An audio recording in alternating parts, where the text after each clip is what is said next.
Everyday we start with oral self introduction, ఇంకా general knowledge questions, ఇంకా పిల్లలకి language, number names ఇలా అన్నీ నేర్పిస్తాము.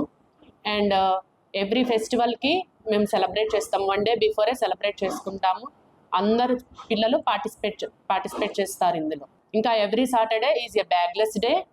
we do the activities, Sciencify, Sensorium, like personality development, ఇలా activities చేస్తూ ఉంటాం ఎవ్రీ సాటర్డే. ఓకే, ఇంకా ఇక్కడ పిల్లలందరికీ ఎలా బిహేవ్ చేయాలి, ఇంకా పెద్దవాళ్ళతో ఎలా బిహేవ్ చేయాలి, గ్రీట్ చేయటం, వాళ్ళకి మార్నింగ్ ప్రేయర్ టైంలో నేర్పిస్తాము. అండ్ డ్రింకింగ్ చేయడం, వాటర్ ఎలా ప్రాపర్గా, అండ్ ఫీడింగ్ చేపిస్తాం, మేమే దగ్గరుండి ఫీడింగ్ చేపిస్తాం ఆఫ్టర్నూన్ లంచ్ టైంలో, అండ్ స్నాక్స్ ఆల్సో. ఇంకా యాక్టివిటీస్ కూడా మేమే దగ్గరుండి ఒక కో ఫెసిలిటేటర్ని సహాయంతో చేపిస్తాము యాక్టివిటీస్ అన్నీ.